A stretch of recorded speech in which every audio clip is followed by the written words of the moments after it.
কালকে যে বললাম ভিডিওতে আমি, আপনারা মিলাই নেবেন যে একটা মাংস এর চেয়ে বড় থাকে, এরা 3-4 পিস একবারে খাইয়া ফেলায়।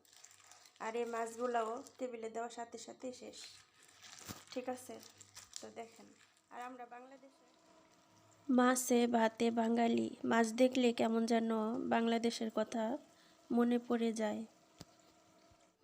অনেক দিন পর মাছ নিয়ে আসছে, অনেক দিন না, অনেক মাস পর আজকে মাছ নিয়ে আসছে। তো মাছটা কিভাবে রান্না করি দেখেন, আর কি কি মশলা দেই।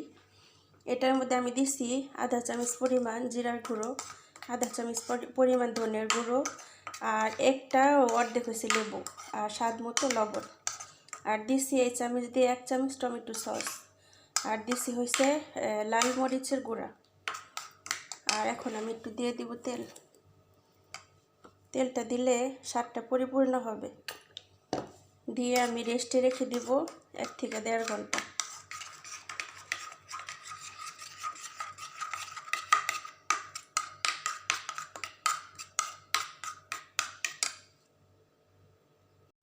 তাই যে একটু একটু করে মশলাটা নেব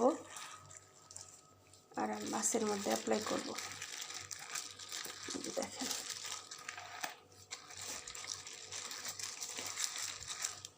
আর ওনারা কিন্তু ঝাল টাল খুবই কম খায়, আর আমি এখানে ঝালের পরিমাণ অনেক কম দিচ্ছি।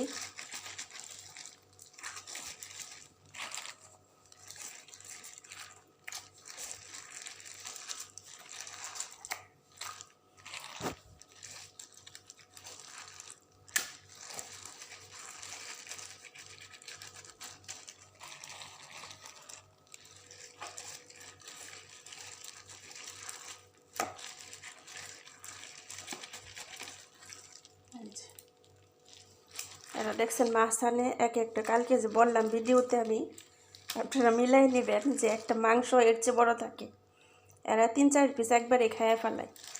আর এই মাছগুলোও টেবিলে দেওয়ার সাথে সাথে শেষ। ঠিক আছে, তো দেখেন। আর আমরা বাংলাদেশে ছোট ছোট পিস পছন্দ করি। আমরা কিন্তু সামটাইম মানে কিছু কিছু সময় আমাদের ইচ্ছে করে যে একটা পিস আজকে বড় করে ভাজি করি কিংবা বোনা করি। তো এই দেশে আল্লাহর রহমত মাশাআল্লাহ সব সময় পছন্দ করে। আসলে থাকলে বেশি থাকলে যা হয়, আর আমাদের বেশি থাকলেও না, আমাদের স্টাইল তো স্টাইলই, আমাদের দেশি স্টাইল। তো যাই হোক, এখন এটা রেস্টে রেখে দিব 1 থেকে 1.5 ঘন্টা। আর এদিকে সবজি ডাল রান্না করতেছি, সব ধরনের সবজি দিয়ে, তারপর মুসুরির ডাল দিয়ে একদম মাখায় চোখায় রান্না করতেছি। আর এদিকে বড়গুলো রোজ ভাত রান্না করতেছি। আর এদিকে হয়েছে মাছের গুঁড়া ভুনা করলাম টমেটো আর পেঁয়াজ দিয়ে। আর এদিকে এখন মাছটা আমি ভাজতেছি। এই মাছটা একদম হালকা লাল লাল করে ভাজবো। তো যেহেতু এটার মধ্যে লেবু দেওয়া হয়েছে, অতি তাড়াতাড়ি পুরা পুরা ধরে যায়। তো ওনারা আধা কাঁচা করে মাছটা খায়, একদমই আছে আমরা যেমন বাংলাদেশে মচমচা করে ভাজা মাছটা যখন আমরা ভাত দিয়ে খাই, তখন আমরা কিন্তু মচমচা করে ভাজি। তো আসলে এক এক দেশে এক এক সিস্টেম, তো যেই দেশের যেই বাউ।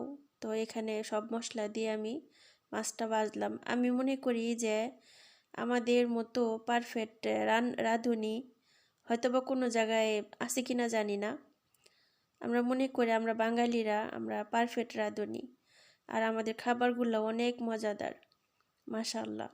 তো আসলে এসব দেখে তারপর আসলে কেমন যেন লাগে যে না, আমাদের আসলে আমরা অনেক সুন্দর সুন্দর রান্না করতে পারি। দেখেন এত মশলাপাতি দিয়ে মাছটা ভাজছি, ওইভাবে তেমন একটা নেই, রুচি নেই।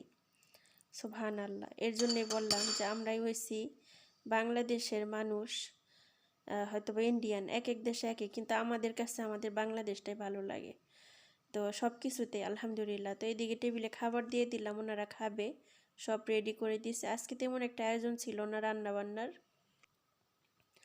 আর এইদিকে স্যারের বন্ধু বান্ধব আসছে বাহিরের ঘরে। তো স্যার বলতেছে যে কিছু লজ দিয়ে যাও, এটা হচ্ছে লজ, তো বাদাম।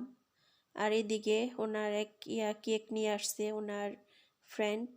এই কেকটা অনেক আগেও কে যেন আমাদের বাসায় আনছিল, তো হয়তো বা উনি আবার দিয়ে গেছে। তো এখন এগুলি আর বাদামগুলো আমি এখন দিয়ে আসবো বাহিরে।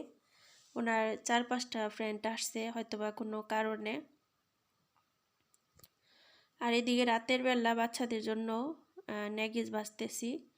তো নূর বলতেছিল যে রেহানা আজকে ন্যাগিস ভাজো, আর ওরা বেশিরভাগ সময় অনেক পছন্দ করে ফ্রাই খাবারটা, যেমন আলু ভাজা, চিকেন ভাজা, তারপর এই ভাজা পোড়াটা বেশি পছন্দ করে, সেটা হোক সকালে, সেটা হোক দুপুরে, সেটা হোক রাতে। আর ওরা চায়, বারবার চায় মানে এই খাবারগুলো খেতে। তা আমি তেমন একটা দেই না, আমি সব কিছু সময় মেনটেন করে দেই, যে সকালের নাস্তাটাই করতে হবে, ভাজা পোড়া খাওয়া যাবে না। আর দুপুরে খাবারের সময় সব সময় চেষ্টা করি যে শাক সবজি তারপরে ভাত টাত খাওয়ানোর জন্য।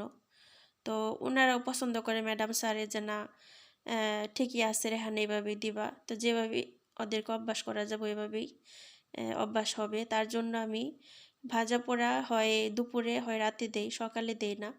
তো এখন রাতের বেলা ওদের জন্য বানাইতেছি।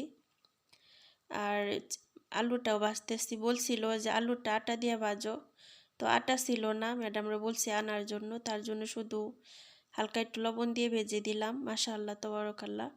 আর এদিকে বাচ্চারা খাবে, টেবিলে বসে আছে, তো আমি বললাম একটু ওয়েট করো। আলহামদুলিল্লাহ রব্বিল আলামিন।